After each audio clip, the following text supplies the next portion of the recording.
안녕하세요. 란입니다.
Hello.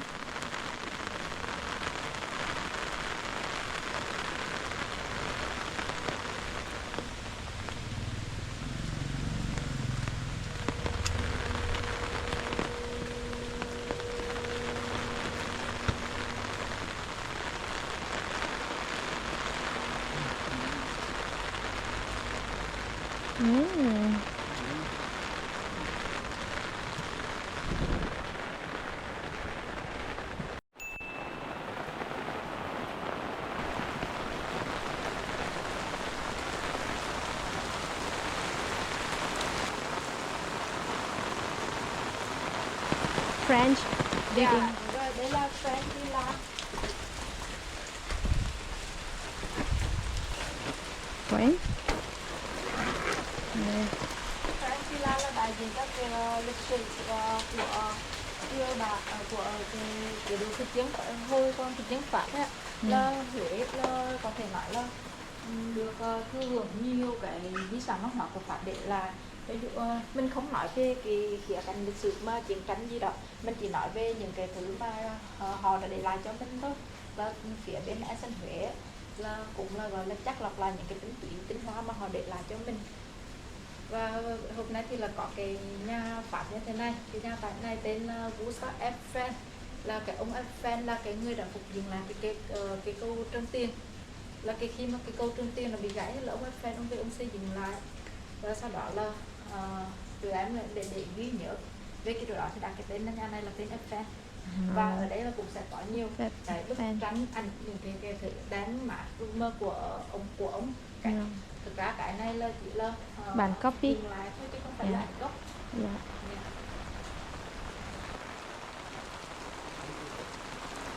Nó trên cái phòng này có diện tích là 37 mét vuông, gồm có 4 căn 3 double và 1 twin, ở dưới tầng 1 là salon, còn nên tìm rõ.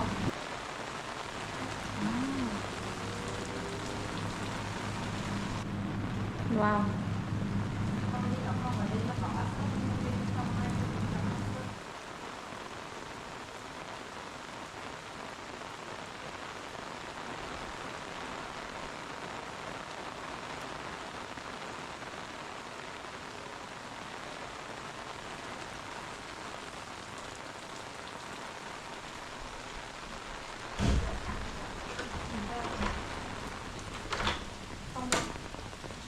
Ồ, Ở bên này mình về là hai phòng là hoàn toàn cách biệt nhưng mà nó là chung villa.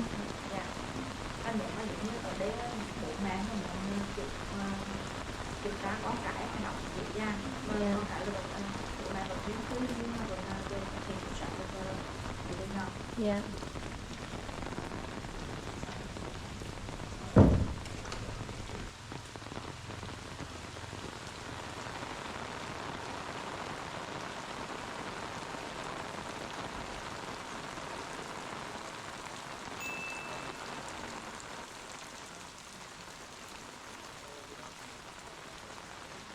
Con 55 mét vuông ở đây là sẽ là chỉ có hầu như ở các phòng ở cái khu garden sau sẽ là nhà 3 gian 2 trái là nhà gồm 3 phòng và có 2 phòng ngủ, ở giữa sẽ là một phòng khách. Bao nhiêu tiền chị?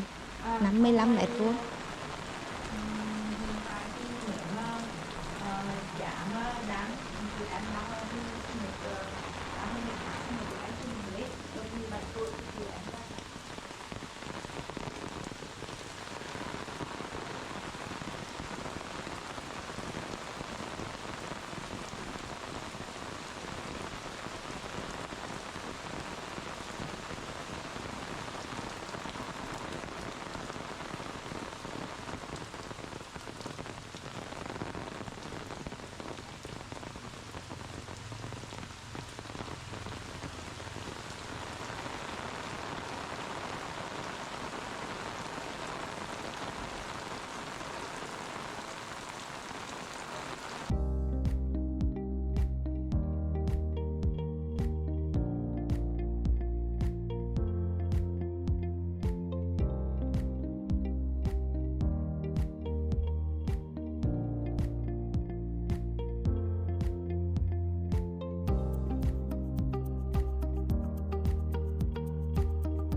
Đây là body massage trị liệu toàn thân. Bên mình có tay giá trị nếu nó một tay màu trứng để nó mặt tay sâu và gối đầu, em có 2 đoạn gối đầu truyền thống là kiểu gối đầu bút kiệt và gối đầu hương, và có thêm cái là tiền ông này. Còn bên đây có tiếng sau là mình phí cho khách hàng cũng có sạch. Dạ. Chị hiền hiền dễ sợ. Dạ. Em cảm ơn. 여러분, bây giờ bạn đang ở đâu?